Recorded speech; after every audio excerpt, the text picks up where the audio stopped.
আসসালামু আলাইকুম। আজকে আমার ছোটো জোরে এটা বাগান আসছি। আলহামদুলিল্লাহ, যা কোনো সবজি হয়েছে দেখতে পারতেছেন, এত রৌদ্র। তারপরে মোটামুটি সবজি লাগাইছে অনেক কিছু, এখান থেকে আমার জালের খাওয়া চলে। বাগানটার মধ্যে অনেক সুন্দর সুন্দর পুঁই শাক হয়েছে, আপনার দাঁড়া হয়েছে, সাথে এই যে আপনার গাছগুলো অনেক সুন্দর হয়েছে। এবার প্রচণ্ড গরমের কারণে সবজি হইতেছে না। তারপরে গাছে পেয়ারা, আলহামদুলিল্লাহ অনেকগুলো পেয়ারা হয়েছে। আমরা প্রত্যেকটা জালে গাছ লাগানো, নিজের বাগান করার চেষ্টা করি। সবাই এরকম গাছ লাগাবেন। দেখেন গাছগুলো পেয়ারা ভর্তি হয়ে গেছে। পেয়ারাগুলো খুব সুন্দর লাগতেছে, দেখার মতন হয়েছে। তার বাগানে অনেক লেবু আছে, লেবুগুলো খুব সুন্দর সুন্দর হয়েছে, দেখতেই পারতেছেন। খুব সুন্দরগুলো অনেকগুলো গাছ লাগাইছে। তাই এরকম আমরা প্রত্যেকটা জালে নিজের বাগানের গাছ লাগানোর চেষ্টা করি এবং নিজের বাগান থেকে শাকসবজি খাওয়ার জন্য লাগাই। তাই আমার ছোটো জালের বাগানে আসছি। আমি আজকে কিছু করমজা নেব। করমজাগুলো আমার মেয়ে খেতে চাইছে। আবার এই করমজাগুলো দেখেন, লেবুগুলো অনেক সুন্দর, আলহামদুলিল্লাহ। এরকম বাসায় লেবুর গাছ লাগালে নিজের বাগানের লেবু খাইতে অন্যরকমের শান্তি। তাই জীবনে প্রত্যেকেই গাছ লাগানোর চেষ্টা করবেন।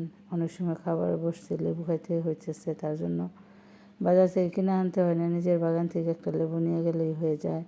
একসময় একটা শরবত বানালে নিজের বাগান থেকেই হয়ে যায়। তাই এরকম গাছ লাগাইতে অন্যরকমের শান্তি লাগে, গাছে ফল দেখলে খুবই ভালো লাগে। তাই আমার জালের বাগানে মোটামুটি লেবু, পেয়ারা, আপনার এখানে আবার একটা করমজা গাছ আছে। করমজাগুলো অনেক সুন্দর আসছে। তাই এইসব করমজাগুলো দিয়ে আপনার ডাল দিয়েও খাওয়া যায়, টক রান্না করে, আপনার ছোটো মাছ দিয়েও খাওয়া যায়। মাশাআল্লাহ, যে এখানে পেঁপেগুলো লাগাইছে, পেঁপেও মোটামুটি অনেক হয়েছিল। এখন আবার পেঁপে গাছগুলো আবার নতুন করে ফলাইছে। এখন এই দেখেন করমজাগুলো এত সুন্দরভাবে আসছে। এইসব করমজার আচারও খুব ভালো লাগে। তারপরে আপনার এই ছোটো মাছ দিয়ে করমজা খাওয়া যায় ডাল দিয়ে। তাই আমি কিছু করমজা নিয়ে নিলাম। আমার মেয়ে অল্প কিছু খাবে, তাই আমি কিছু বলতেছি ডাল দিয়ে রান্না করবো। ডাল দিয়ে রান্না করলে, ছোটো মাছ দিয়ে রান্না করলে সব করমজাগুলো খুব ভালো লাগে। গাছে করমজা ভর্তি। সবাই আলহামদুলিল্লাহ বলুন, মাশাআল্লাহ। এরকম ফল আসলে মনটা শান্তি লাগে। বাজার থেকে কিনে আনা যায়, কিন্তু নিজের গাছের ফল খেতে এবং সবাই দিতে অন্যরকম একটা মনে আনন্দ ভালোই লাগে। তাই দেখেন মাশাআল্লাহ অনেকগুলো করমজা আসছে। তাই আমি কিছু করমজা এখন গাছ থেকে পেরে নেব। করমজাগুলো খুবই সুন্দর। দেখেন করমজাগুলো আমি দেখে দেখে পেরে নিতেছি। এবার প্রচুর গরম হওয়ার কারণে সেরকম গাছে মানুষের ফল হইতেছে না। তারপরে যা হয়েছে আলহামদুলিল্লাহ ভালোই হয়েছে। দেখেন করমজাগুলো অনেক পাকা পাকা হয়ে গেছে। সাথে করমজাগুলো মোটামুটি অনেক বড়ই হয়েছে।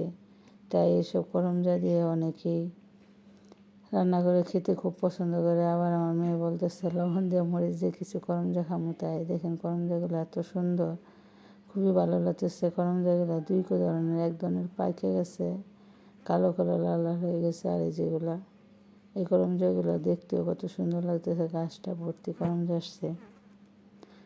নিজের বাগানের গায়ে ফল দেখলে ভালোই লাগে। তাই দেখেন এই যে করমজাগুলো উঠাইতেছি। এরকম আমরা প্রত্যেকটা জালেরই বাসার মধ্যে সবজি লাগাই, বাগান করি। আমরা প্রত্যেকটা জালে এরকম লাগানোর জন্য চেষ্টা করি। দেখেন করমজাগুলো খুব সুন্দর, আলহামদুলিল্লাহ।